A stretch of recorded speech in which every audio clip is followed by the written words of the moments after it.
I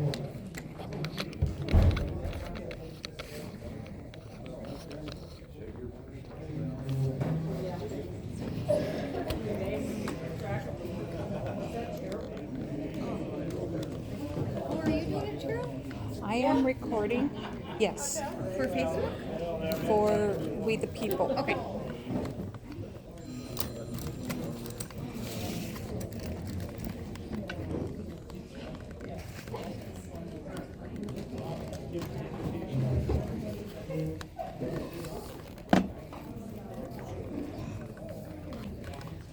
I can't get this.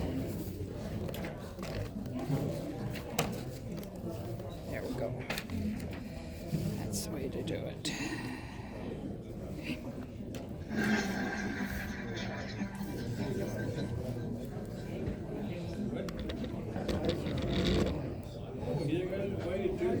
And of course, he's given the green light again to go ahead and bomb Israel, for Israel to continue to bomb all these different Palestinians that are living in here. You know, I mean, they claim they're going after Hamas, but let's just face it, you know, you're not going after Hamas.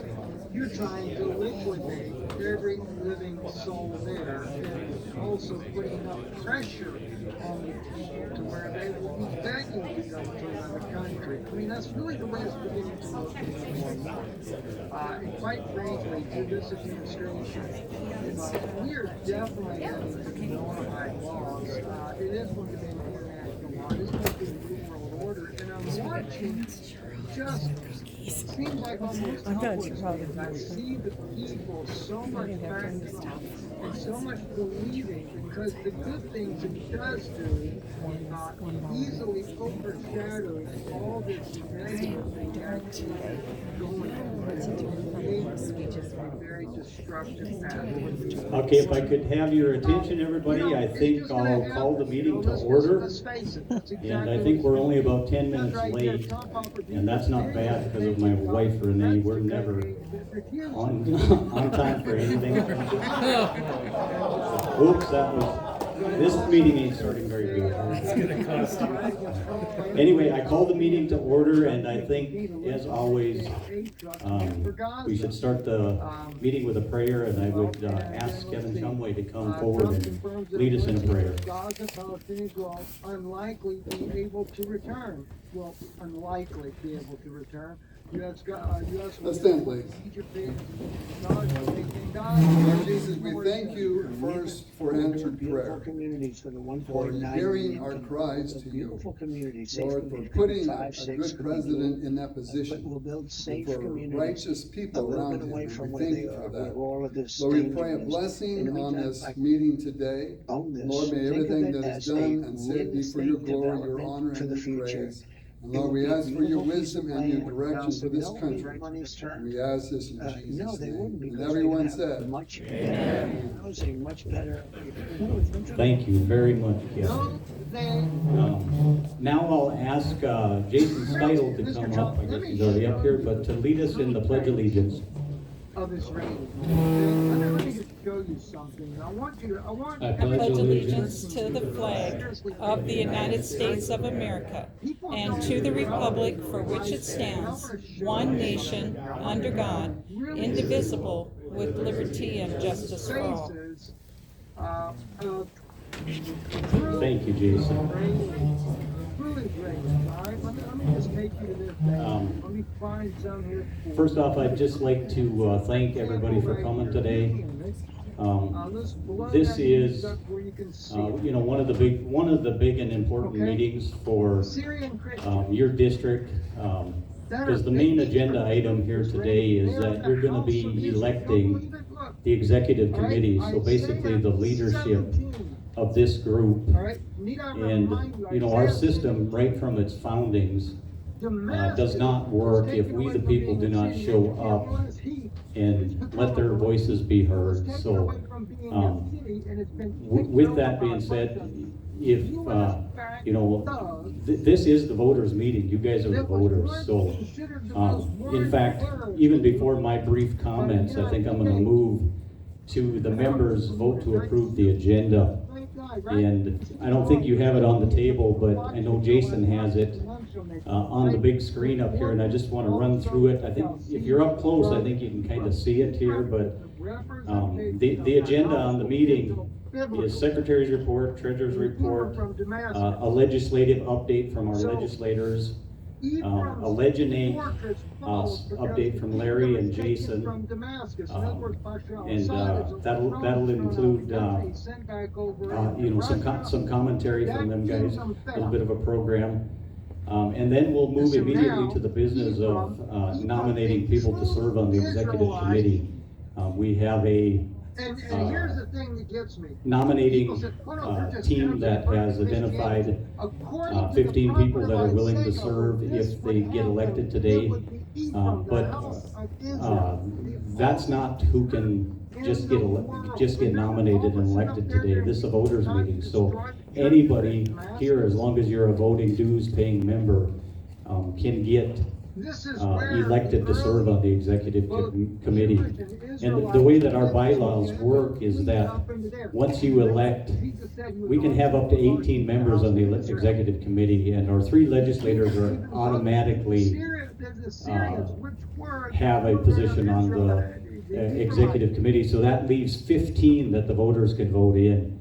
And from those 15 that you, the voters, vote in today, they then elect the officer positions for your District 14 Republican team here. So I just wanted everybody to kind of know the process here as we go. So then we'll vote. You'll vote for no more than 15 names when we get to that point. We'll count up the votes and present the winner, and then we'll adjourn the meeting. But the newly elected executive committee will have a short meeting then to actually elect the officers that will represent you. And if you're wanting to stick around and watch that process and know who gets elected as chair and vice chair and secretary and treasurer, you're sure welcome to do that. We want to make sure that the voters, if they want, can see how that process actually works. So with that, is there any discussions or changes to the agenda that I've proposed here from the voters? It's proved to be. I don't know how I got there. That happens a lot here. Can't seem to get that off the page here. But anyway, I'll ask one more time. Is there any additions or changes to the agenda that I've presented here today? If none, I would ask for a motion to approve the agenda as presented. We have a motion by Kevin in the back. Is there a second? We got a second up here. All in favor of the motion to approve the agenda, say aye. All opposed, say no. The agenda is approved, and thank you. Okay, I'm going to move into just some brief comments here. I didn't really have anything prepared as far as some long speech or anything, but I just wanted to give my 2 cents worth on just a handful of things here. My first one is, because I think it's maybe the most important thing that we can do, is to protect the unborn. Our legislature recently had a chance to vote in favor of House Bill 1373, which would have we haven't brought that up yet, so let's provided equal protection for the preborn. JFK, so who keeps saying The 14th Amendment of our Constitution requires equal protection, and it should, in a Republican majority state, where the vast majority of Republicans say that they believe in pro-life, and they believe that life begins at the moment of conception, that they should, under our constitutional law, be willing to say that we are going to stand for equal protection of that preborn baby. Unfortunately, that bill failed. And if people think that the issue of aborting babies across the United States of America is better since the overturning of Roe versus Wade, it's not. We're actually aborting more babies today than we were post overturning Roe versus Wade. And in my opinion, the idea that, well, first off, the idea that Roe versus Wade said that you have a constitutional right to an abortion because of privacy was maybe the worst judicial Supreme Court decision ever. But this idea now that we have that states have a right to legalize killing preborn babies is just as ridiculous. It would almost be the same argument as that the argument that they used in the old days saying slavery was a state's right issue. So even though I'm a big supporter of our current president, President Trump, I think we as conservatives and Christians need to battle by order of President Trump. This idea that we should have a federal mandate up to 15 weeks or something like that. I do have to say something about 8,000 redacted. As a Christian, I'm not going to find anything in those I can't imagine any more you know, what the Warren Commission critical issue to your eternal life than trying to protect what I would describe as the biggest Holocaust since the actual Holocaust. And this is going on worldwide, but unfortunately, we in the United States seem to have some of the worst abortion laws of anywhere in the world with late-term abortions, etc. So I would ask that this group think about it and pray about it, and pray that our leaders will, you know, have a change of heart and mind and would support such a thing. We would be leading the nation if we did that. Now, the argument against it is that, you know, we don't want, you know, oftentimes the mothers that are aborting their babies are the victim. And I'm not saying there couldn't be a case made for that oftentimes, but I know mothers that have had an abortion and are tormented for the rest of their life by that decision they made. There was so much cover up, it's not even funny. But let's finish to see what she's going to say. I'm quite convinced, well, I'm convinced because I know there's been those that have actually said it. Had there been a law on the books saying that that would have been a homicide and that I could have been convicted of a homicide, that I would have made a different decision. And you know, I just pray that there will be accountability. It doesn't mean that you can't have grace and mercy and that our justice system can't weigh what actually happened there. And the accountability would be different in different instances.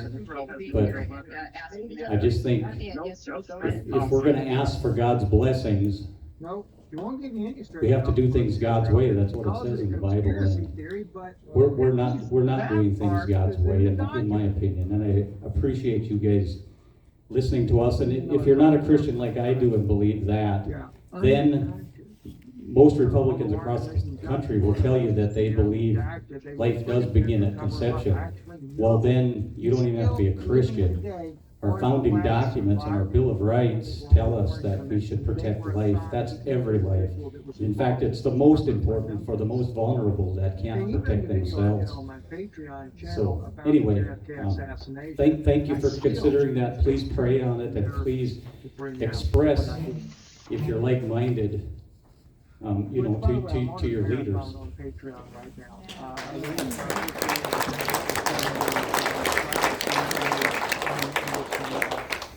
There, just one final thought on that. There were many courageous people in the House that did vote for that. I think there was, off the top of my head, I can't remember, maybe 35 of them, led by a great gal, Lori Van Winkle. But if you know any of those people and ever have a chance, thank them for taking that stand and making that fight, and, Here we have, you know, because they're Hamas will being have villainized as being 13 radicals, jobs, like we my would be country has the, confirmed. you know, Well, no truly doubt. standing for life, And that Trump's you're some already kind of made that radical. clear. He's already said they're not If you coming get a back. chance, please thank Trump them is and surrounding tell them to himself keep the with battle such going, and we strong Zionist unfortunately lobby. need You know, more I mean, you'd think like-minded when people eyes come open, like um, eyes kind of to come open, to win on that with those issue. people, and yet I was such a pro-Zionist. Quickly, back in Israel. I used to things that I'm a little bit frustrated with at the federal level. The number one thing, because I think it's the most realizing the suffering of the innocent people there. Like I said, significant threat to our constitutional system, more so than any other, is debt and deficits at the federal level. We've got about $37 trillion of debt. We just elected a brand new all-Republican president, Senate, and maintain the lead in the House of Representatives. We control all three branches. We just passed basically the Joe Biden, Nancy Pelosi spending bill to September. And it's most frustrating because the leaders in the House told us way back last fall that they needed to do a continuing resolution just to get us to January till we get Trump elected, and then things are going to be different. And then they said, well, we need more time, so we just need to get these people into office for a short period of time. So get us, I think it was to March.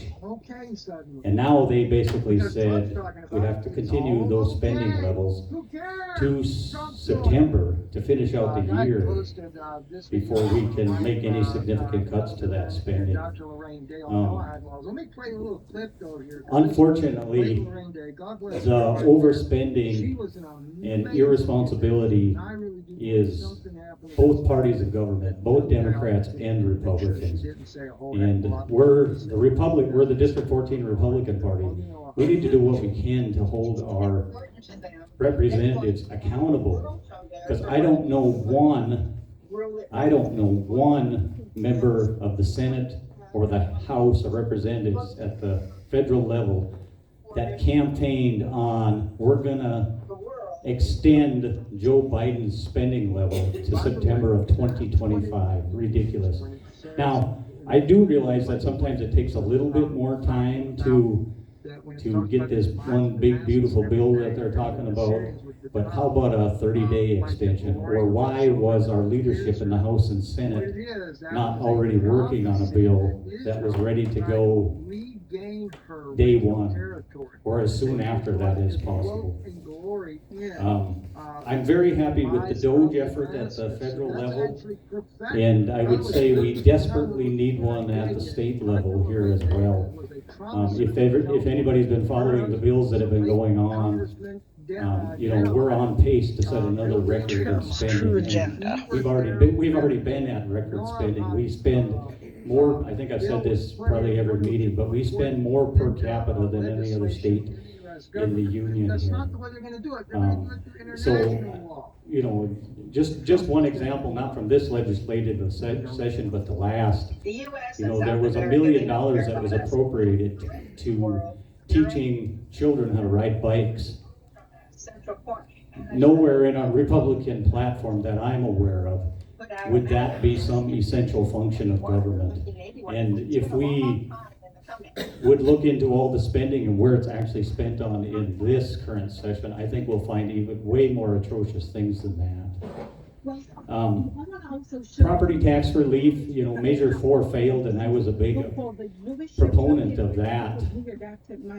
And even as you went around the state, even the people that were going to vote against Measure 4 said, we have a big problem with property taxes, but I'm scared to death with what they're saying, that we're actually going to lose local control and that we're going to have to go to Washington and beg to keep our police and firemen, and which was all nonsense, because Measure 4 was going to basically do away with the county system with assessments and mill levies that the state controls, and was gonna empower the locals to fund, and the great thing is, they were only gonna be required then to fund the difference, because the state would have to take over the portion that they were paying currently. And the great thing is, if the state did it right, the state would allow them to raise the needed funds for whatever additionally they needed going forward in whatever made sense for their taxing district. And what makes sense in our district, in Maddox, North Dakota, or Balta, North Dakota, in our District 14 might be different than West Fargo. And what a blessing it would have been if we'd actually empowered the locals to control that. The bill that's being considered now is, I believe, the governor's bill, or his priorities anyway, or it's Nathy's bills in the Senate. And if I understand the bill correctly, it's gonna buy down a percentage of your primary residence related to the funding of K through 12 or the schools. And I'm all for that, the state paying more for K through 12. First, I'm for it because our state constitution basically, I'm gonna paraphrase it, but the state constitution basically says that the state shall provide for K through 12 education. That's not the current system that we have. The state mandates that we have that, but then the locals have to collect the property tax to fund that. That's not the state providing that.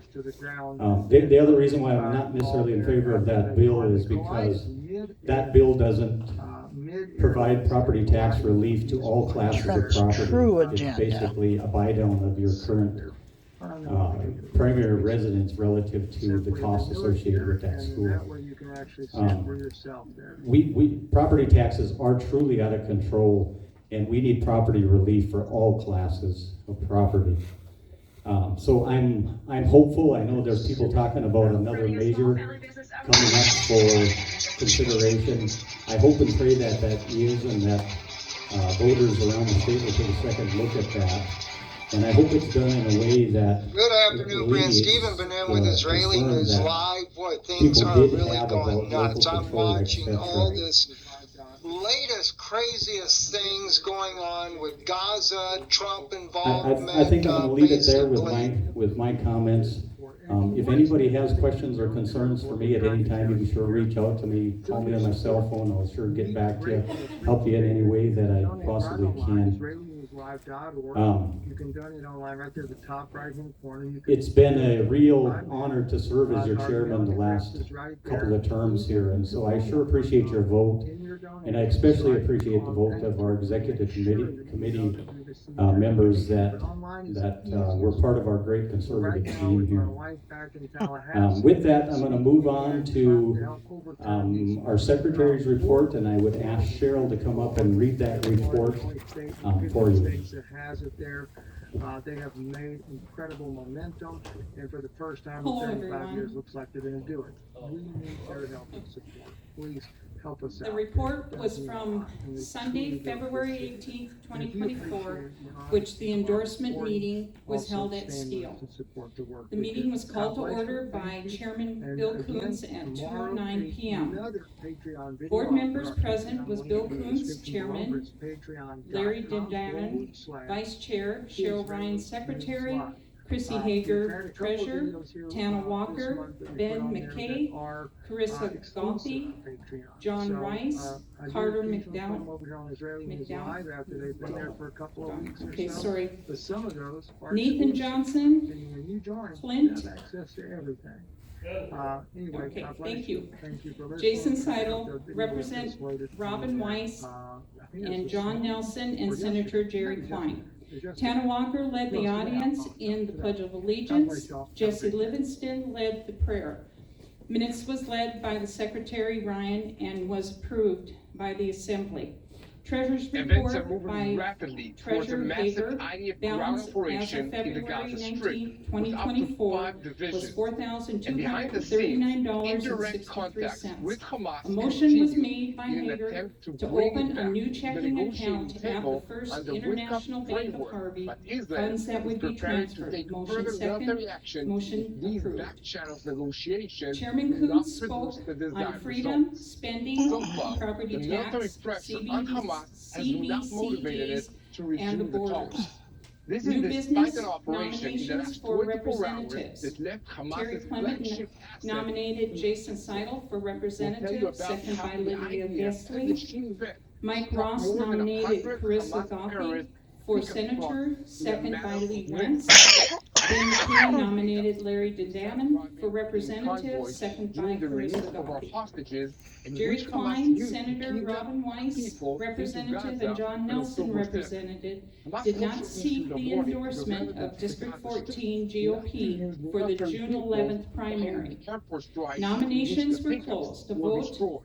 for candidates, The only Goff, response that Senator, Hamas gave to the loss of these Representatives strategic assets Jordanen and was to Seidel launch was 3 cased by rockets, which were standing. all Only intercepted 3 in the people skies didn't over stand. Gaza Representative without Weiss and giving Nelson Israeli and air Senator defense. Klein Also stood set up up to the endorse in the Gaza candidates Strip for over the the past June 11, 24 hours, 2024 including primary a bunch of election. terrorists Speeches involved given with by Israel. candidates But for these Senate, weren't the only Carissa problems that Hamas had Gothy this week. on standing Egypt up, has also candidate for Representative Larry DeDanon on state rural needs, and lastly, candidate for Representative Jason Seidel on freedom brings what people want and not government. The 2 candidates, one for public instruction, Jerry Varda, gave a speech on the motion, I'm sorry, the words don't come out very well for me. holding in the Gaza Strip. In another example of full psychological warfare that they're playing against sorry. Israel and the Israeli society at large. Retaliation and nationalism, and State Auditor candidate John Gallion gave a speech. Motion was made to adjourn, minutes submitted by Cheryl Ryan, Secretary. 24 hours, sirens were activated across the Thank you, Cheryl, for that report.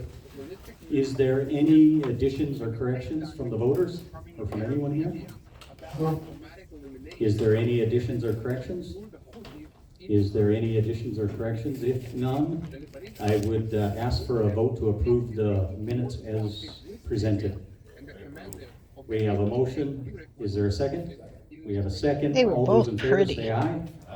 All those opposed He was say no. handsome and she was pretty. Minutes are approved. Next, I would bring up Chrissy Hager to present us with a treasurer's report.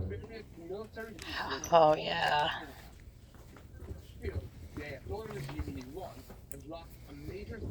Hi everyone, thanks for being here today. So yes, our last meeting,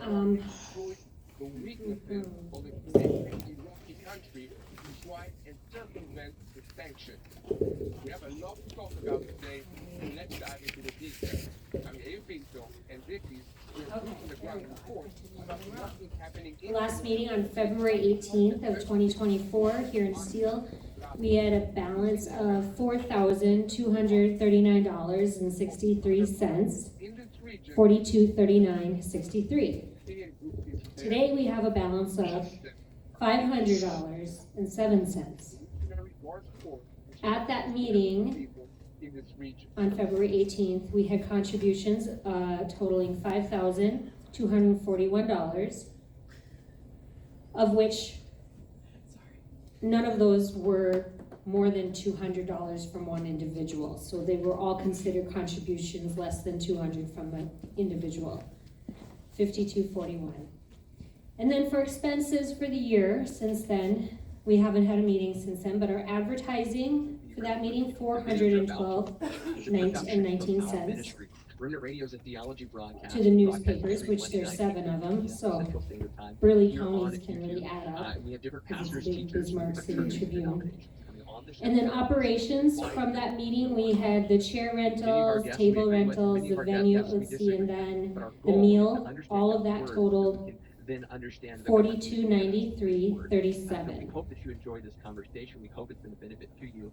If you do And enjoy this video then and want to continue, also then help us. last year, the other check that I wrote out was You go to down into the description of the video. the District 14 campaign team It would help us continue producing content. of Dandrin, Grothy, and Steidel, which was for Everybody, this is Joshua Lewis. We got an exciting $4,275. episode here with Dr. Michael Heiser. We're going to have a moment Christy for him to Remke? introduce That brings us to Before we do that, I'll give a quick moment to $500.07 introduce for our an co-host 8-hour today. check. Christy Michael, Remke. Advertising, I'm doing operations, great. I'm and then excited the about my donation. Me too. I Plus was the a little worried that he was 5241 is April all that we Foolsing took us. in And he was last like, year. hey, we're gonna Are do there an any interview today. questions? April 1st, like, okay. There was a message and we're like, Yeah, he All right, and I encourage everyone to give he some has more a donations meeting over right there after at the this table with the wonderful at 1 o'clock silent his time, action. 12 our time Thank you. central. So I asked what time do we need to finish. He said 59 after.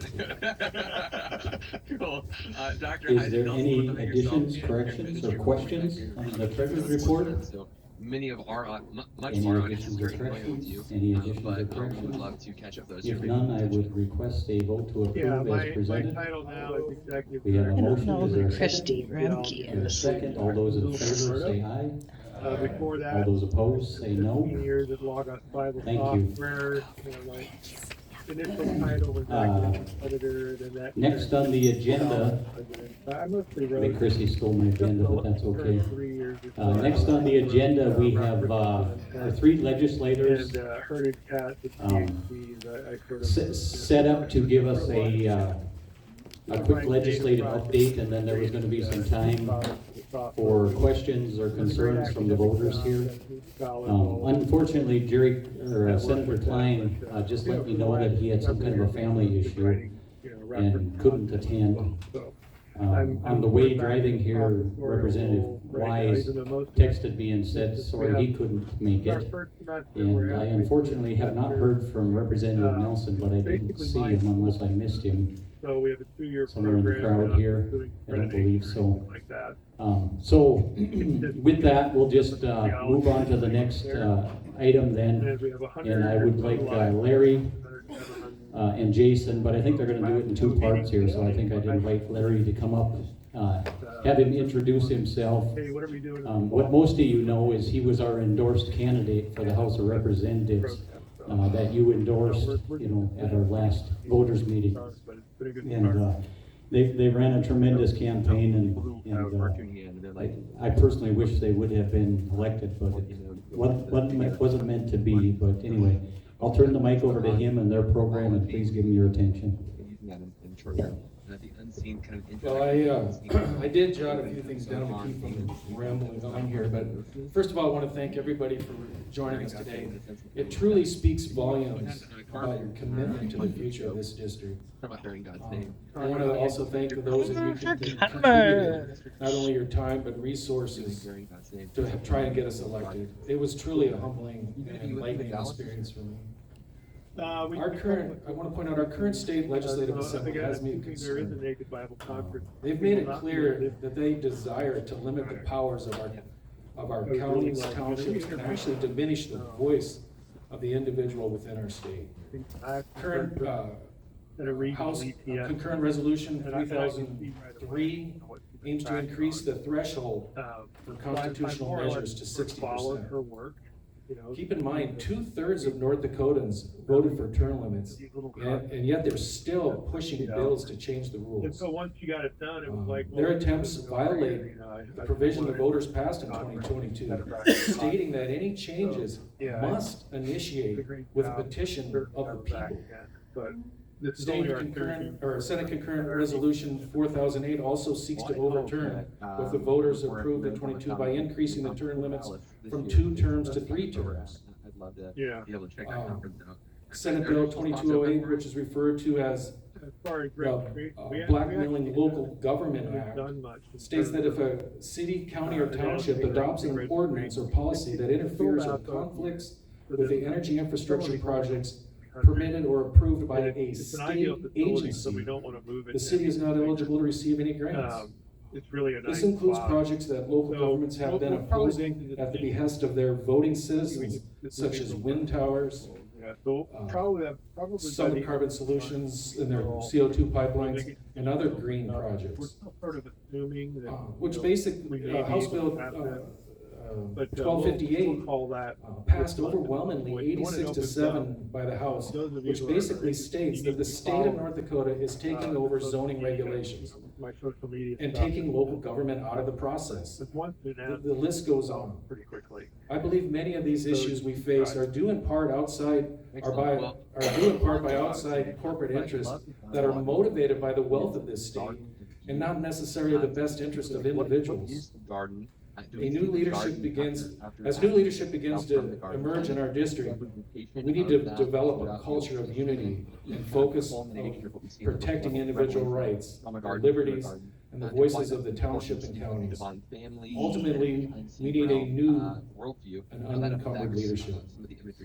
I ask each of you to stay informed and be proactive in building our conservative base and establish a positive culture. I know this can be a challenge with facing so many negative issues. However, sharing a positive message of change will yield far more positive, productive base of like-minded individuals. The challenge lies within all of us. We narrowly lost the past primary. However, we will never give up the fight to protect our liberties, your families, and your property. Thank you for joining us in building an unstoppable base of conservative there are a lot of Republicans. questions that surround May it, God bless us all. especially. With that, Jason That's up to has a nice geography, like presentation. rivers. All right, hello, everybody. I'd like to, like Larry said, I'd like to thank you all for all the support that you all gave us during our first I'm perfectly and fine not with last saying, yeah, there was such a experience place. in the campaign. But the Thank you bigger very much from the picture bottom of our That hearts. is even So reflected in what I'm gonna do is a real quick 10-minute overview, as some of my Harvey people know what we're getting into. This is a website that I've been doing presentations on around our district. And what we're gonna be talking about today is this section right here called America Disarmed. There's a whole Now, lot more going on. this presentation is an hour and a half long. I'm gonna boil it down to about 10 minutes, hopefully. So let's see how it goes. The reason that I want to talk about this is today, March 22nd, signifies the 260th anniversary of Stamp Act. I assume people have heard of the Stamp Act at some point in time, and maybe you've heard of the Sons of Liberty, and I bet you've heard of the Boston Tea Party. I never knew how we got to this point, because I wasn't taught this in school. So, the stamp is hard to read. This isn't the actual stamp issued by Parliament. This is the stamp issued by the colonists in response to the Parliament. It says, an emblem of the effects of the stamp, oh, the fatal stamp. So it seems somewhat threatening. So let's back up to why we got here. After the French and Indian War, roughly in the mid-1700s, the British government doubled their national debt and they needed to make some money. Can everybody hear me okay in the back? All right, if I get too loud, let me know, because I'm gonna get excited. Okay, so what did they do? They started imposing a consumption tax on American colonies. The consumption tax was mostly for only 6 items: linen, lumber, sugar, tea, paper, and ink. Now, this wasn't a flat tax. Items that were deemed to be more important were taxed at a higher tax rate. God's living in garden. The colonists argued that in the 2015 Magna Carta, it guaranteed all British subjects, all Englishmen, no taxation without representation. And their issue was, they said, if we have to pay the government a fee before we can have paper and ink, then our right to due process is reduced to a privilege by payment. So, of the items that were offensive to be taxed, the most were paper and ink, because you needed those items in order to do anything in the courts. And it's the realm of the gods. And usually, Okay, now, the colonists were not allowed to bring in any items other than items that were brought in by British ships. The Navigation Act of 1660 stated, all commerce to and from British colonies and lands shall only be transported on British ships. So they had no option but to buy the British mandated purchases and pay the British tax. The ancient Near East As a was result like of this that, consumption tax, even though they use the same the terminology. American colonists why created a large guard- underground we're living in a network world to where avoid paying arid the consumption is basically taxes. a subsistence culture, unless you're a king or In an something. effort to enforce the consumption A tax in guard the Navigation place Act where and to there's try to blood, break down the there's never any underground market law that was for happening, things to be- Parliament passed a law called the There's Writs enough of law. Assistance. It's Paris. This And the law reason gave why it's British created custom Paris, agents, but it's tax really collectors, forgotten. and officers There's somewhere on earth that must the be authority, Paradise. the authority They to wouldn't- search and they wouldn't lack seize for anything. British You know, homes mountains and are the businesses in the architecture colonies of without the regard to Black due process or property rights as guaranteed in the Magna Carta barrier between and the English Bill of Rights. Essentially what the writs of These are- assistance were, an English officer working in the colony would take a blank piece of paper, write on that blank piece of paper that he wanted to search and seize your fill in the blank, sign it, and that was an enforceable warrant. and human beings. But Okay, Scripture- James Otis Lord Jr. really begins with God was a man who was a British attorney whose job it was to ensure that these laws were enforced and the penalties were applied. This plays out in Scripture in a lot of ways after he, you know. After some time, he could no longer take the unfair treatment of his countrymen. He resigned his post and began to speak out against this law on the street corners. He was the first person to speak out against the writs of assistance. Okay, there's no doubt that. As a result, two business owners asked Mr. Otis for help, bringing a case against an unfair official who was targeting their business. After we get James out, Otis agreed to take the case, and immediately after he agreed to take the case, the British government ignored the fact that he had resigned and charged him with abandoning his post, which is a treasonable offense. Okay, so we come to court. In a fact, Massachusetts Superior Courtroom in February of 1761, Mr. Otis argued brilliantly the case before the court for 5 hours. After his argument was over, the court's decision was that they would take it under advisement, which means they're going to do nothing. Of this place, this other place. As a result of this court case, James Otis Jr. lost his professional reputation, his reputation in the community. He'd been charged with treason, which means he could be put to death, and nothing had And why is changed. that garden place? However, on Mount Zion? in the courtroom that day were some of the people that were the founders of our liberty movement. Samuel Adams, John Adams, Dr. Warren. Again, these are John just- Adams was so moved by this moment that he wrote about it some 40 years later, stating, I quote, "Then and there, the first scene of the first act of opposition to the arbitrary claims of Great Britain. Then and there, the child of independence was born. In 15 years, namely 1776, that child grew up into manhood and declared himself free." Okay. Samuel Adams and Dr. Warren came out of that courtroom so supercharged, they started the Committees of Correspondence in Boston in 1764 and established chapters throughout the colonies to be a source of truth and information to overturn the government-dictated narrative propaganda. Does that sound familiar to anybody? These are markers of the original. Okay, so now we're to March 22nd. Parliament passes the Stamp Act. The purpose of the Stamp Act is to make it easier for the British officials to see what items are contraband and what items are mandated approved purchases. Those who were or believed to be involved in opposing the Stamp Act and the unlawful taxation thereof were arrested and thrown in a prison ship and sent to Quebec for trial. So you may ask me, why are they going to Quebec? It's a good question. Quebec was a British colony, but they had petitioned Parliament and been granted to maintain and operate under French law. French law, you are not allowed a jury trial of your peers. French law does not guarantee this. So those colonists sat on those prison ships. 11,000 of them died before they ever saw the inside of a courtroom. In the beginning, this is the beginning, of the real protests. From the Committees of Correspondence was born the Sons of Liberty. As a result of this unrest, King George repealed the Stamp Act and others.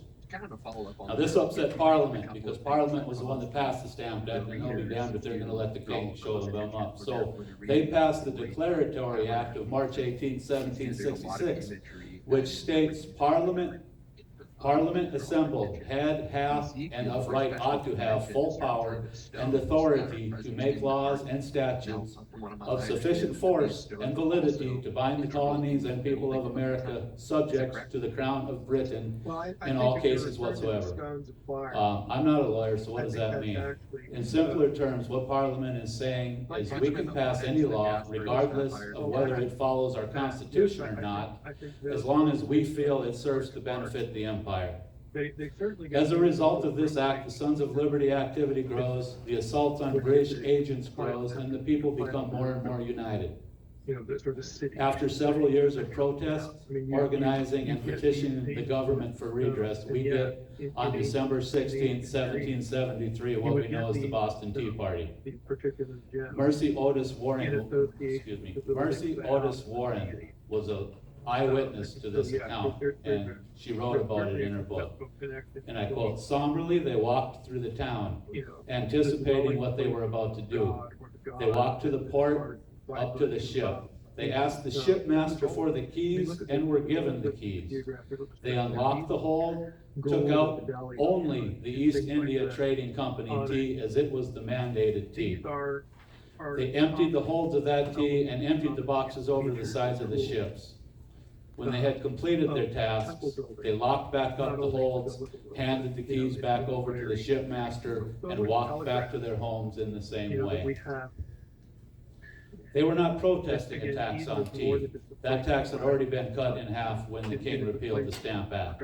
They were protesting taxation without representation, mandated purchases, warrantless searches and seizures, denial of due process, and being subject to foreign laws and foreign courts. And as a side note, later John Hancock and some others repaid the East India Company for their losses at the Tea Party. So that's it I got for that, and then we'll go into the Leginate stuff, yeah? Okay.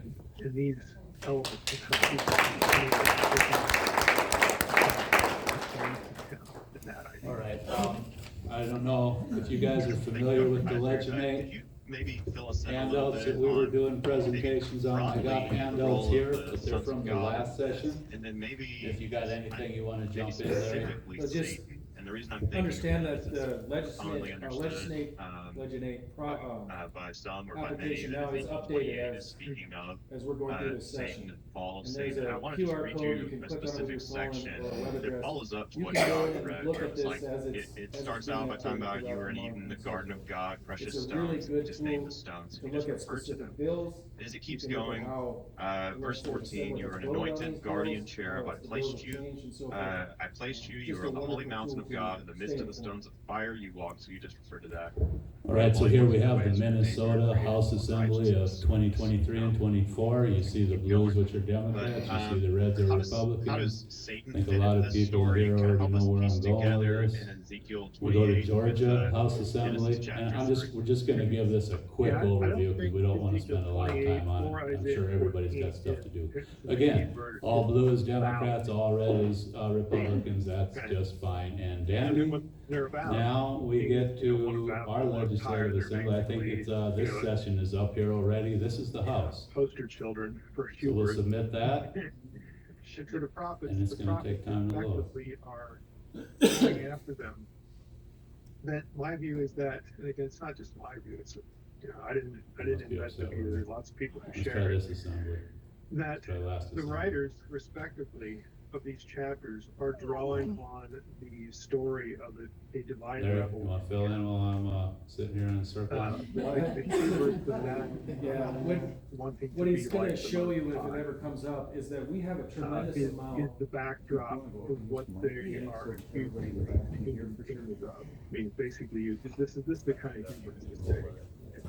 Ezekiel 28, What is- think you're God. You think- What it's gonna show, and if you had, where you I'm live, sure many of you have seen this you know, last the session dwelling place of illustration. God. But what you'll find out, it's pretty easy to pull up if you have decent internet connection, but we still have a problem with what we consider conservative Republican legislators voting with the Democrats. And I mean, a majority of the time, I don't know how they put an R in front of their name.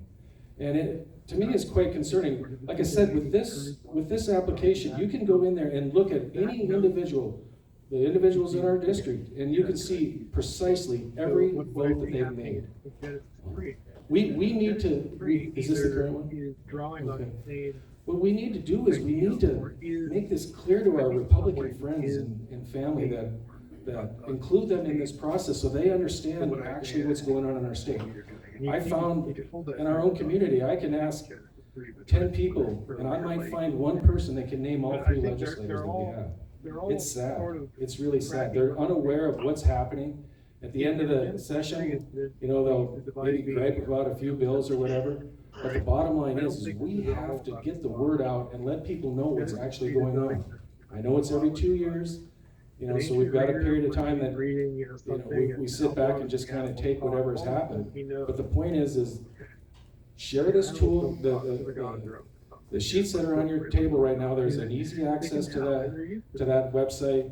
Save it on your phone or your computer or whatever, but I think it's important to share this. You want to add any more? I'm sure most of you have heard this because we pushed it pretty hard during our campaign. I showed you Georgia and Minnesota, and they had all blue and all red. Well, what is this group here of light blues, you may ask?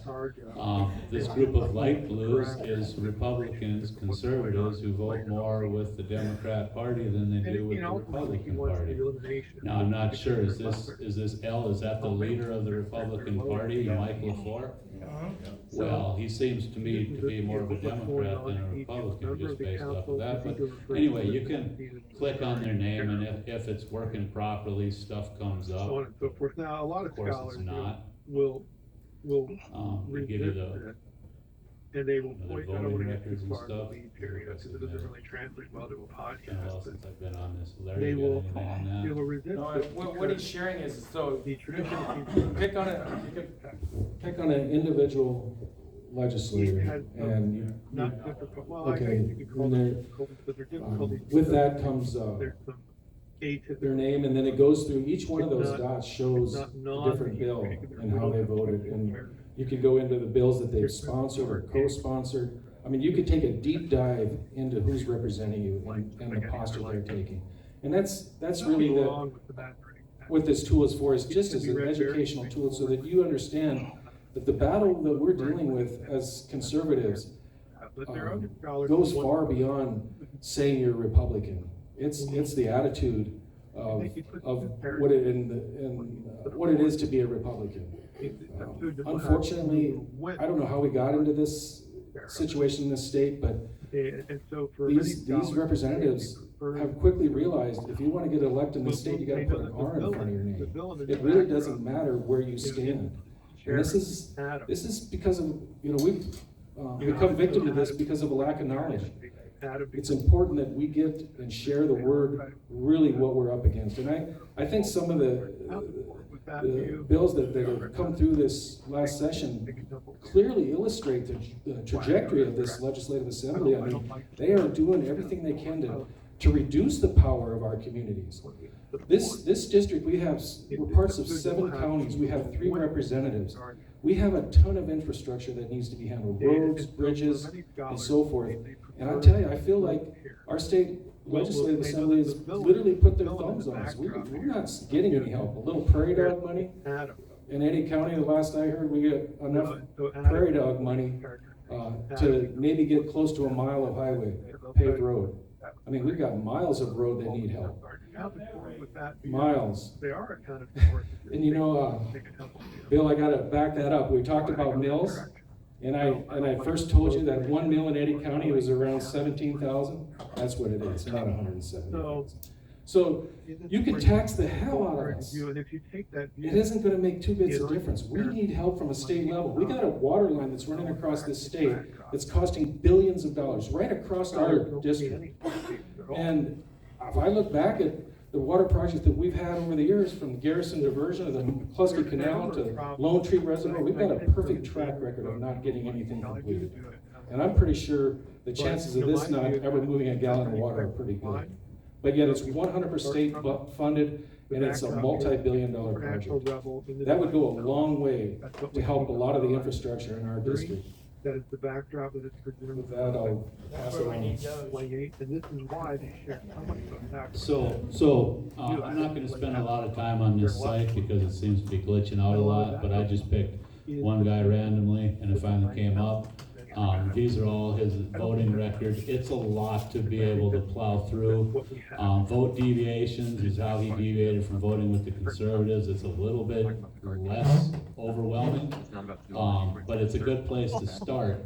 And then you kick it over here to the North Dakota legislative I wouldn't place these guys and go to session information. So that's why I'm tossing the question Or in your legislative direction. assembly. I And haven't they been on suggest here that for a the while. Ezekiel narrative says that Yeah, that would be your second. Okay, so that's, again, not pointing. the second QR code there is a link to bills and resolution and index. So you could look up at specific bills. It's open to the public, you don't need to log in or anything. But you can track what's going on and you can get into more of the meat and potatoes of specific bills. And it's kind of interesting to see how, what I've noticed, there's good bills that come along, and by the time they get done with it, they've totally twisted into something we don't want to see. Anyway, I find that tool interesting, and it's a convenient way to get to And I that. wondered why, because one says, one word says one thing, and it says the So other. then from here, you can go to like major topics index, and it'll have a bunch of generalized headings, but the amount of bills is gonna be pretty overwhelming unless you know specifically what bill you wanna go to. And this one probably won't load either, so this may be short. Anyway, there's no point in watching this little circle go around and around. So if you have any questions on how to get more involved or how to look these things up, feel free to talk to me or Larry after we get the committee vote done. Well, our accountant will be happy to answer any questions. Hey, Larry. Yes, sir. Let everybody know that they're trying to debunk this. If you talk to your legislator to bring this up, they're all debunking it. Oh, this is just nonsense. Don't listen to it. They're all doing it right now. Well, you can't deny the hard data. The way they voted, the bills, you can say it's blue or red or whatever you want. They have a very detailed system in which they segregate what is a liberal conservative, or what is conservative, what is liberal, and so forth. It's not going to be hard for you to clarify that yourselves. The third item on there, I put a link in here to our district representatives. It not only gives you access to their history, how long they've been in there, how they, some of their things that they're sponsoring, co-sponsoring. It's also a map of our district. I think you'll find that we cover a lot of ground out here. We really do. And for whoever takes the challenge on of wanting to participate in Bismarck, it's a huge undertaking to reach the kind of people that we need to in our district. I mean, it covers a lot of acres. Anyway, that's just another resource center for you to gather information. And with that, looks like Bill wants to share some things. Okay. That can kind of concludes this piece that we put out on the table, and I guess we're going to move into voting. Is that what we're doing? Say, can I ask you a question? You were talking about underground water project. And this is again where we get more to the kind of thinking. It's a Red River Supply Water Project, and it's taken water, I believe, from the McCluskey area, and it's going on to Lake Astrobueller with the intention of supplying water to Fargo someday. Because the reason I'm asking, because I'm on the water board of Sheridan County. Okay. And we don't get that. I was at a poker game the other day, which I like to play Texas Hold'em There's anyhow. a whole issue that I talked about in our team realm related to this, that critical scholars. The guys on the table, we got quite a discussion, and I'm not very outspoken. Stuff up, they were bored. I jumped on these mails, Anyhow, they told me how much they hated water board. Let's invent a villain called. And a great movie. I just took exception with them. I told them, first of all, I said, if you got a bowl of water, it's then misguided. you keep on, like, we don't have it as bad here, but like in the eastern part of the state, The term everything is pecan is not used of that rebel. everything is drained. And I said, and they were talking about how all the culverts and stuff, and we're doing a great big water project right now, where we're gonna go through and identify all the culverts in our state and the size and everything, so that in case there's something happening in the future, that we know what size to put in there, and we don't have to go through a 6-month study to do it, so we're doing that now. That's what that serpent was doing back there. I told him, I said, if you got a bowl of water, and you keep on putting water into this bowl, and you complain when you're downstream, and you keep on getting more water, I said, and I told some of these big farmers, I said, if you stop draining your goddamn fields, I said, that's why you got more water, or you gotta change some of the rules. And they didn't want to hear any about this, they just blamed it on the water board, and I said, that's not the problem. I said, there's gotta be rules and regulations. I said, it used to be that we used to give a damn about our neighbors, now we don't give a damn about them anymore. That's one of the biggest problems.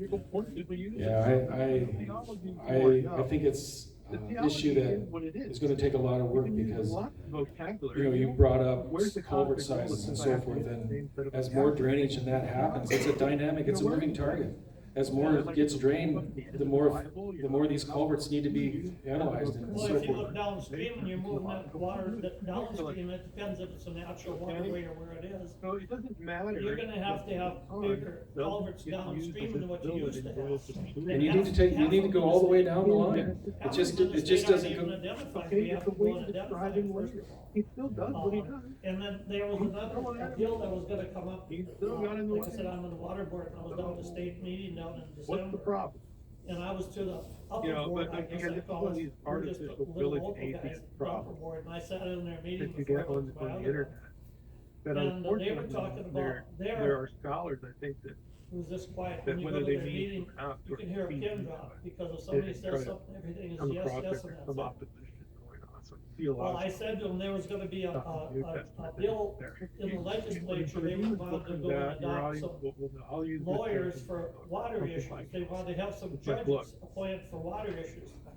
And I told them, I'm when not a it very comes to smart this man, but I notion told that them, I the said, New Testament if you do this, first of all, you better look where these people are being or a educated. different faith in the holiday. Because I said in the than last the Old 4 years, if you look at I reject that. our politicians that What I in would the say education that is they've that done, all of the what the hell data they've done to this country, I said, you better look or where they're New being Testament educated first of all. demonology.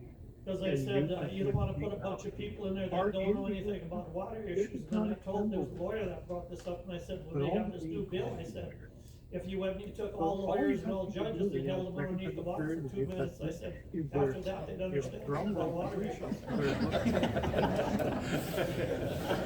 It's just a cowboy thing, it's just a way. If you ask me a question, you're gonna get an answer.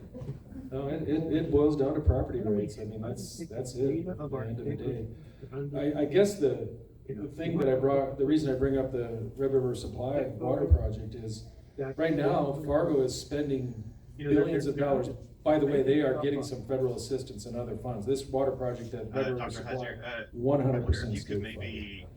Well, there's three other, I can't remember which there is, Las Vegas. I wonder if you could maybe there's sort another of large city give way your down south, give your best sort Fargo, of that all lost our biography of water Satan. from up here. You know, I just read the They passage in they Ezekiel want all the 28. water from Garrison You know, every place from the else, and day this you were is created, to you go were out of blameless state. until unrighteousness Yeah. was And found why in the you. hell should we By the go time we get and- to and, Genesis 3, we first already of all, see that and he's I don't know what you guys crafty. think about it, He's but up to like I no said, good by then. we're taking all this, I mean, all these, so just dating back in history, what's our best all the understanding? pipelines Is this from these connected other in some states way and to the putting sort it of so we can drill primordial more oil in chaos of state, the putting earth it before underneath the God ground. began?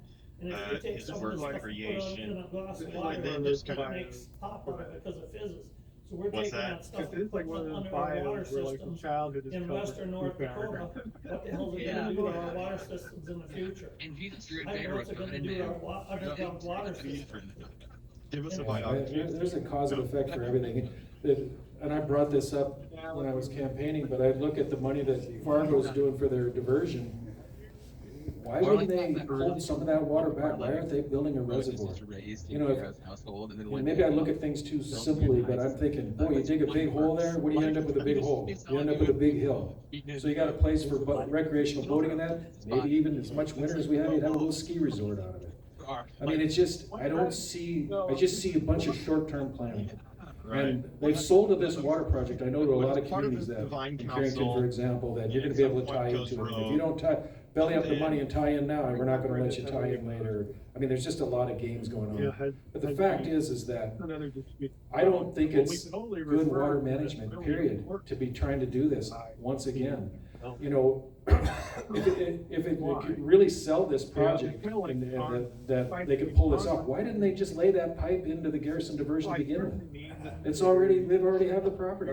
Well, for one thing, if I live, I don't know if many of you know where Pete's Track Cell is. I'm 4 miles north of there. So I'm in Sheridan County up there. Of course not. So it must have been 40, 60 years ago when they had that, it was probably longer than that, because my dad was, you know, living on the ranch down there on the farm. In this council relation. And they took all that land in Sheridan County, and I don't know how many of you guys are wildlife people, but they took all that, like the Jensen campground and all that land there, they took all that land away, and basically, they were gonna flood that whole area. Well, to me, that was a doubt. God scared, did he need protection? Try not to speak like I usually do. That was the biggest damn boondoggle, because there's thousands of acres out there, west of me and south of me, that's just laying there, it's all turned over to the wildlife. And I believe it was a program from the wildlife that they just wanted to get that land in the first place. That was never gonna be intended to be flooded. And it was supposed to be. And they took 40 to 60, I don't know how many people, farmers and ranchers out of that area. And that land is just laying there, it's just laying there. They're not doing a damn thing for it. You can see a couple deer right across it. And that's the biggest joke, that's what the biggest joke there is. There's a lot of this other stuff that's gonna be the same way in the future if we don't change things. Well, like I mentioned on that written speech I gave it, the state has so darn much money and resources that it's a real attractive place for these crony projects. And we're seeing one after another. You know, the argument with the carbon capture is that, well, we're not going to be able to make our ethanol, or we're going to, you know, there's restrictions because of the federal government on how much we can produce and sell. I was sharing with Bill, I believe a lot of this carbon capture is coming from the oil companies. They're getting enriched by this. So you take an ethanol plant, and they agree to participate in this program. There's a lot of money rolling out on the table from the government on this carbon sequestration. Like I said, we're just a hotbed for these type of boondoggle projects. But if carbon capture is so good, why doesn't Wisconsin keep it? And why doesn't Kansas and all these other states, why are they shipping up to North Dakota and putting it underground in our water system, which is not gonna do us any good? If you take a glass of water and put carbon in there, everything is carbon based. We're carbon based, trees are carbon based, land is carbon based, grass is carbon based. But if you take carbon and you put it in this water, it's gonna make pop out of it. Well, we're putting all that stuff under our ground.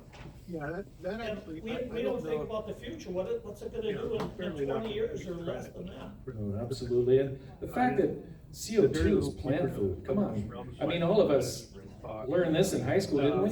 So it is plant food, and the fact that we've been sold a bill of goods that it's gonna cause a climate crisis or whatever is nonsense. What I gotta say to that, if you really are genuinely concerned about the sequestration of carbon and CO2, plant a darn tree. Let's fund a program to put some shelter belts back in, and so forth.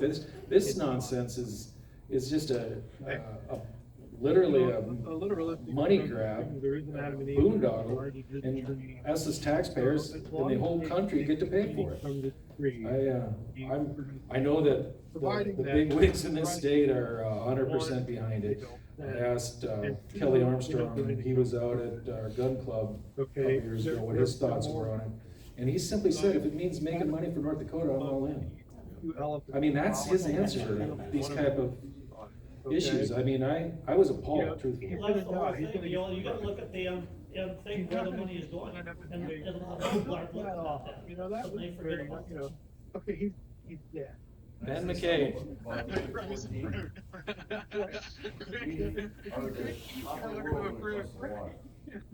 when you start out at Camden, Actually, we were throwing bad you licks go there. across Yeah. 5 watersheds by the time you get to Steele. You come across They're human. the Continental They Divide are. south of Cheyenne. So, That you know, they divides can't do the anything stupid. Cheyenne River from They the can't. James River. So as long That as water all they're comes doing out that, of and they District eat from the 14 trees, they're center gonna live, keep and living. it Okay? flows to the east. You know, you can And throw get a little the farther literal south, way and you get down here where you have right out As here long by as they are in the dwelling right place. out here by Driscoll, it goes into Life the is western watershed, which goes into the Missouri River, which ends up in the Gulf of Mexico, and everything on this side The only thing that's of the going center to of District 14. Gulf of America. Goes in. Oh, sure, excuse me, I'm just there, dude. Gulf of America. Slap me. All right, we go on, and that all goes to the Red River. Okay, so we're in the middle here, and we are at the top of the Ogallala Aquifer. contingent on those two things. We are at the top of the world when it comes to water. Everything is stored up here, once they're divorced, Devil's Lake, they have to be and blocked. including all of our wetland areas. It's Again, stored either at this top, metaphorical or and literal it goes view. both They directions to the cannot whole world. continue to eat from the tree of life. So because remember then that when you think about water in the District judge 14. shall surely die. So is it okay to say I have a little rental property next to the James River? Is it okay when I sell it, I can advertise it as access to the Gulf of America? No, that goes to the Hudson Bay. No, this would be James River. James River goes to the Hudson Bay. Sorry. You're thinking of Cheyenne. Oh, yes. The James River, doesn't it go into red? Okay. It's all right. It's all right. Eddie County, we're right on the divide, Yeah, you can go right to the. Like seemingly obvious questions for me that follow up behind you. All right. Well, just remember that we are kind of the top of the world when it comes to water and this side of the mountain. Yeah, amen. Geographically, we are a special place. Ben, did you have something? So I know that's kind of putting you on the spot, it's not really regarding the question, but maybe if you want to maybe dodge that question and answer another one racked up for you. What are your thoughts on unconditionalism and how, if you're not naturally immortal, if the soul is not immortal, does it need Christ for the soul to be immortal? It didn't pass. Is hell eternal They're talking about what they do to the weather. On the positive side, obviously this is easy because you can take concepts like being in Christ. Of course, Christ is eternal. And this identification of Christ, like all these things sort of together. It's amazing. Immediately. And joined to Him, joined with. I just encourage you to go to that site, see all of these bills that they, oh my gosh. And we tried to get them to take up a bill that would have basically outlawed whatever spraying they're doing up there. And there are several states that have actually outlawed it. And we don't even know what they're actually doing up there, which is really frustrating for we the people. So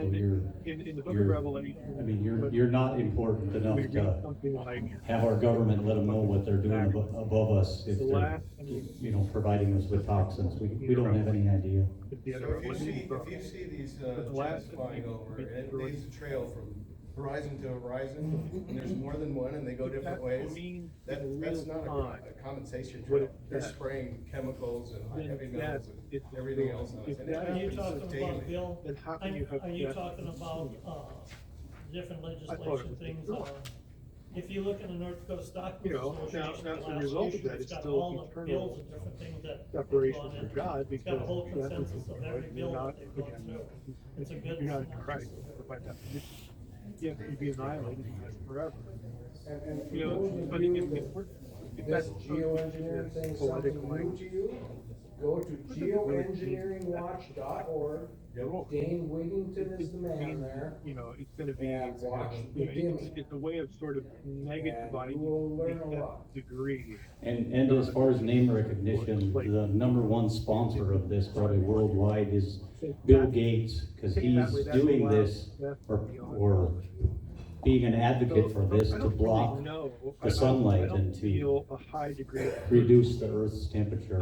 It's completely ridiculous and I think dangerous, because we need the vitamin D that comes from the sun, and That's what I'm saying. I think this is the same science that Dr. Fauci uses when he wants to create a pandemic to get certain people elected to government and to control people. But anyway, we want to, I appreciate all the questions that people have, and I don't want to cut anybody off, but I know there are some people that got to leave as soon as the meeting's over here, so we're going to get to the business of doing our election. But I think people are going to stick around, so if you've got more questions, network with people, ask questions, or there'll be time for more questions during the vote counting or whatever. So I would say let's just postpone it for a little bit here, and let's get started with our election, and then people can ask any question that they have and participate in this process. Or also share ideas. If you've got some ideas that you think we should, that we need to hear and learn about, we're all ears. I'm telling you, we're in the same fishbowl together. So with that presentation that Larry and Jason presented on the Legendate, I don't think you can overstate how powerful a tool that is for you, the voter, to go in and look at that, because all it is data. And when you get to the aggregate one, it's incredibly important to remember that that's how your representative is voting and who they're voting with.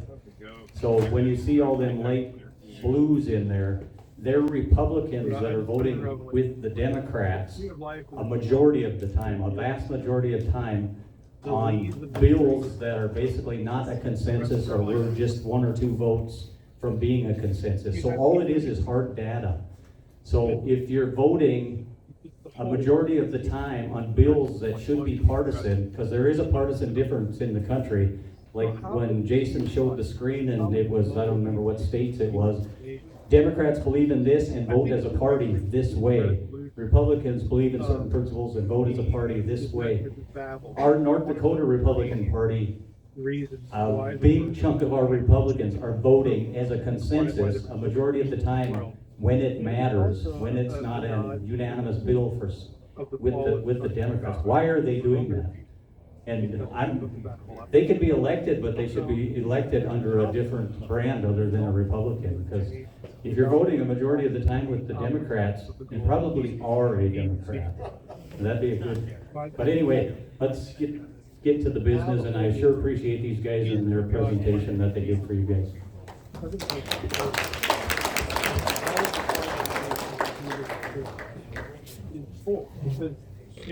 With that, we'll get to the business of actually electing our executive committee, as I said earlier. I'm going to bring up our 2 nominating committee members, Like a new Carissa and Ben. They agreed to help find people that would be willing to serve if the voters vote them in here today. So I'll turn the mic over to them, and we'll present the list that they came up with for you guys. And if you guys got questions once they're done presenting it, we'll make sure that you can get them voiced. The metaphor of the Hi, I'm Ben McCain. I'm on the nominating committee with Carissa. for everything. I'm Carissa Grothy. I'm on the nominating committee, and we've worked very hard to find people that align with the North Dakota GOP values that are expressed in the platform. And so I'm just going to go ahead and read the list. All of the people on this list are willing to serve if elected today. And we have worked very hard to come up with this list of amazing people that are going to move District 14 forward. You're emotionally invested in that verse. I'll read the county first, because we've tried to split it up so that there's even amounts in every county. So each county is represented on the executive committee. In Pierce County, we have Bill Coots, Renee Coots, and Raleigh Slayball. Eddy County is Larry Dandrin and Ben McKay. Wells County, Chrissy Hager and Cheryl Ryan. Kidder County, Terry Kemet and Glenda Mosier. And the tree of life. Benson County, John Rice and Brent Evgy. Sheridan County, Leroy Becker, Tana Walker. Burley County, Jason Steidel and Carissa Grothy. It's so obvious. Yeah, that's great. I appreciate you presenting that list here. I would ask for one of you two to make a motion to nominate that list. I so move. Ben has made the motion, And I second. and Carissa has seconded it. That's not a vote because you'll actually vote, so they're officially nominated then. Just so everybody knows, children living to this is the list that the executive committee come up with. Again, we can get 18 positions. 3 are already filled by our legislators. That's what our bylaws or the state bylaws say, that your legislators automatically get a position on your executive committee. These are the 15 people that would help fill out our 18 team max that we can elect here. But this is the voters meeting, so we would now open it up to the floor, and anybody here, as long as they're a member and have paid their dues, can be nominated and get voted in to be a member of that executive committee. So don't be shy. If you want to serve, you can technically nominate yourself, but we want people, if you want to run or know somebody that would be awesome to run, go ahead and nominate those people here, because our job is to make sure that we get enough people that will serve if they're elected, and we've done a great job. So if you know of somebody that's willing to serve and would do a great job, please make sure that we get them nominated up here. And with that, I would have you guys can go sit back down, and thank you for serving on the nominating committee. I'm on there, and I don't want to serve, to be honest with you. But I'm just calling it a luncheon, kind of like a township thing. Somebody asked me to be here. I'm here on Wednesday. I really don't want to be here, but I mean, push comes to shove. I mean, I will serve. My name is Brent Debji, I'm from Benson County. I don't know how this all folds in with the number of people, so somebody else stand up. So what? I mean, we use the language of crop die. Did anybody not hear that? So make sure you can. I'm just, I'm just saying. It's not the same like. It'll let the chips fall, but I'm not, real gung-ho about being on the board. That's all. Thought I'd tell you that. You could be a great asset to from Benson County. I'm not gonna bullshit you. He came highly recommended by, not to sell anybody out, but from John Rice, actually, and John Rice speaks highly of him and says how great of a job that he would do. So we do want you to consider serving, but we don't want people on there that don't want to serve or don't have time on it. So if he's adamant that he wants to get removed, what I would suggest is there anybody from here from the county that he's from, Benson County, we would especially like somebody nominated from that particular county. But technically, if we can't get it from that county, it can be anywhere. We want to fill those positions. We're at the time marker where you gotta go get to your meeting, so I just want to briefly. The positions are all at large to start with, and then the way that our bylaws work is the executive committee will meet, and the executive committee will vote to elect the officer positions, the chair, the vice chair, the secretary, the treasurer, etc. Once a year, if I get you more than that. And that's actually the way the process worked when I first became involved in this political party here way back in, I don't know, 4 years ago anyway, I guess is what it would be. So anybody got any questions about the process? All the books are on Amazon. So is there, with that, I would open up the floor. Is there any nominations from the floor to serve on the executive, to be considered to be voted for the executive committee? Yes, sir. I do it. I don't really, I feel the Well, hey, same. thank you so much for coming on the show again. Michael, got some closing thoughts for the show today. Thank you. Well, thank you so much. Yeah, I think Well, if we don't get somebody from Benson County here, is there anybody from Benson County here that would be willing to serve if they were nominated? Anyway, More than likely, if you don't want a leadership position, you're not gonna be considered for, the chair or the vice chair or the secretary or the treasurer job, so. basically everything gets But ranked. you know, we are looking for people that want to participate, want to show up at some meetings, want to move the needle to, you know, for lack of a better word, we're trying to save the country. You know, we want to set it back to its principles of Constitution and liberty, and we need all the help that we can, because if we think Donald Trump is going to be the solution to all the problems that we got, we are sadly mistaken. We, the people, have to do their part everywhere across the United States of America. So this is our little part for our district and our state here. So, it really depends on what's going on, but I know the team. I know some of the team members that are on that list are very excited to try and meet more than what we've been meeting under my particular leadership. So, I mean, my deal, and it's probably, I mean, it's my fault or whatever, but I only like to meet if we actually have something that's, you know, necessitates us meeting to try and achieve some kind of agenda. But I know there's many that are on that list that think we should be meeting more often and to build this base, and I can't disagree with that. I think that is the right strategy moving forward here. So I can't tell you how often they'll meet, but more than what we have been meeting. So probably. No matter what is going on in the world, the twirls, the plans of Well, no.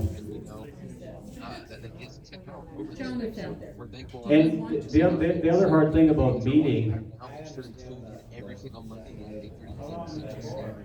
What it's for a 2-year term. All the districts have to reorganize every 2 years. So the even number districts do it, and then the odd number of districts do it every 2 years. So you would be on for a term of 2 years. How many times did you meet last year? In case we're any other thoughts? Well, no, man, that's about it. Last year was a campaign year, so actually, once we endorsed our candidates, we met many times as a campaign event for our endorsed candidates. So that's when it can be a lot busier, and hopefully if you're on the executive committee, you show up at those things and try and help that process. But in the off years, it can be whatever. And hey everyone, welcome to the wonderful world of Remnant Radio. Want people that can devote. Everybody's busy, but devote what time that you can to it. And it's not a criticism of anybody that has served. Hey everybody, welcome to It's just some people can devote more time than others. Yes, ma'am. The late Dr. Michael Heiser is teaching by the unseen. We have nominated Dave Buller. Late? I second it. And we have a second. Can we add them to the list as a floor nominee? And the individual that told me that he didn't want to serve, are you sure that you want to remove yourself You are watching for the consideration? Remnant Radio show where we talk Yeah. about theology and the gifts of the Spirit. My name is Joshua Lewis. Oklahoma, together with my friends Michael Rowan, for Reclamation Church Denver, and Michael Roundtree, and the conversion of OKD. We set aside time every No, I just didn't want to. I just wanted to make sure that I didn't misunderstand you. So you you. believe every prophetic word for you. You're interested in a carrying. I was wondering what John did to you. I didn't. Here we go. We're talking. Open up the canon to include like books of Enoch. Is this guy a heretic, a polytheist? Okay, we're gonna leave you on there, and we've added Dave, and thank you, Dave, for being considered to be elected. Cheryl. Okay, I nominate Donna Enninger. Donna Enninger has been. If you're interested in that kind No of second. space, just subscribe. A vote and a motion and a second, so she will be also considered by the voters. Supernatural worldview, what he was asked about in person. I encourage you to go to our conference. We'll be praying the 6 votes. I'll nominate Jonathan Sober. Invite God to maybe. That's awesome. I think he'd be a great addition to the team. And all So, that more can be found in the link in the description or at theremnant.radio. who got the name there? Larry's got something back here. Who's got something? Larry's got something, or who's got something back there? Okay. Without further ado, I'm going to introduce you to my buddies from Partners in Crime. We will be accused of Heiserite number 1, Michael Roundtree. Who doesn't love a cowboy? That's funny. You know, Who's seconding? So are we Are you nominating? nominating him, Larry? it was actually Michael Miller. So Clint is, I'll second it. Can you spell your last name, Clint? Bet. She got it. 3 syllables. And Clint is with what county?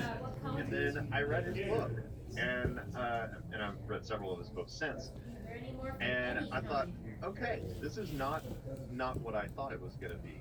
I think he actually tries to make the case that this isn't just a fringe text. It's a major part of the biblical storyline. We'll dig into that a little bit more, but you know, is there any other I floor do want to nominations? say that we don't have like an axe to grind. Just as a little preview. Is there any other floor nominations?